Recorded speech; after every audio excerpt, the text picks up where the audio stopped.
this morning, I want to show you how to do a McDonald's hash brown, or a version of it that's got a little more class, I'd say. We're going to grate these, squeeze out some of the moisture, toss them in whole butter and fresh thyme, salt, and pepper. Then we're going to roast them in a kind of a loaf pan. Take them out, cool them completely so they harden up, and then we're going to slice, and then we can either pan-sear them or we can chuck them in the fire. So this is the beginning of the process. Happy voiceover time. Those are peeled potatoes. Those are grated potatoes. That is a double tea towel. It will be completely sopping wet when you're done. I mean, you'll see the moisture come out right there, and without even me trying. So twist it as much as you can. Do it over a pan, so you just don't make a mess on the counter. Better make a mess in the pan. Get as much torque on it as you can. Both those towels, like I said, will be completely sopping wet. And then the drier the potato, the better. You're trying to get something crispy, so you want to, moisture is kind of your enemy, so you want to get all the water out that you can.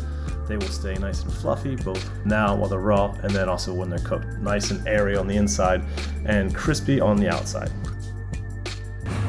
We have the two different sizes of grate. The thick one to add like chunkiness, and then the thinner one is gonna cook away to nothing and almost act like a mashed potato binder for the bigger ones that will be a little bit more al dente.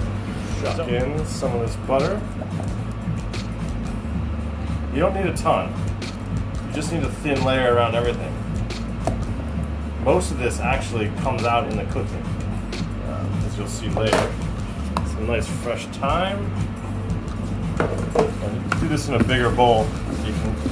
It's much faster, easier, just to get a nice thin coating of butter on every piece of potato. You can always add more later, so just a little bit.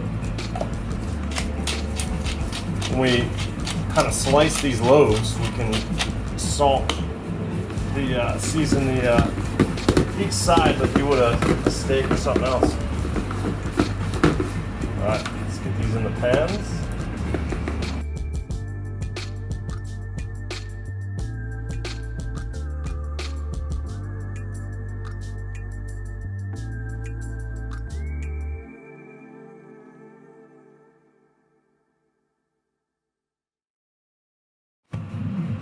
Then you just smooth out the top, press it down.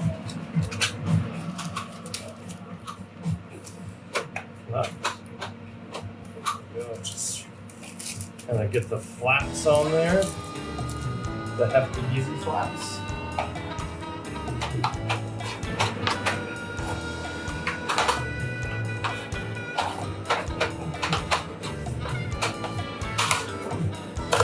You notice I taped the flaps down when I was entering the mixture.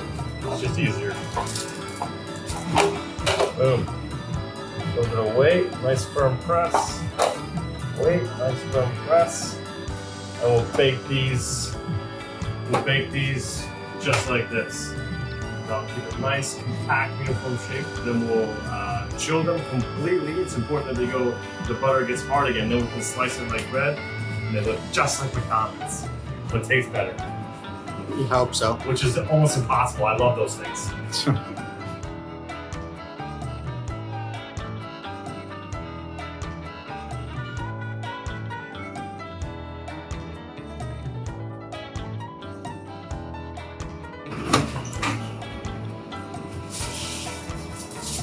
40 minutes at 160 Celsius, 300 Fahrenheit.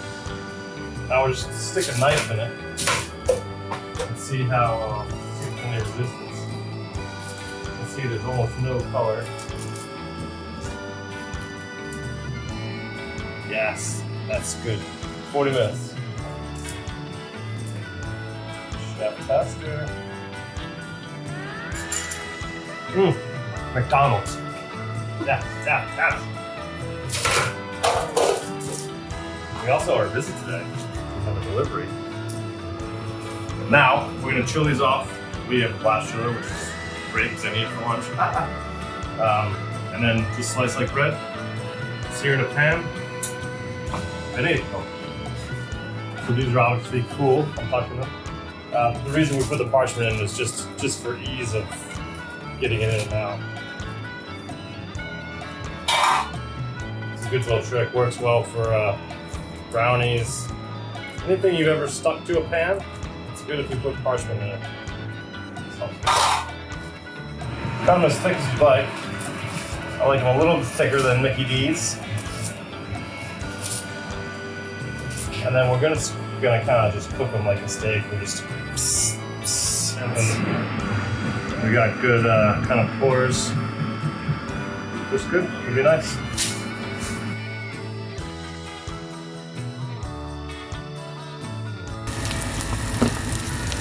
There's already butter on the inside, so just a little bit of neutral oil, just brown it in a pan. I would rather that than chuck it in the fryer, just for what I'm doing with it today. Yeah, just brown it long, gently. It gets really crispy. This is the finished product. I lied, I did them on all sides. This looks nice and crispy. But I just realized too, you could do this way ahead of time. Like you could have that oven part done. And then every morning, if you want to just cut off a slice and put it in the pan, or it'll keep for like a week in the fridge. You could probably even freeze the oven part or freeze this like McDonald's does, you know? So yeah, just something you can do. It's kind of a pain in the ass. So when you do it, when you do it, just make a lot of it. Freeze it. Freeze up good, fry up good. Enjoy. Happy quarantine, everyone.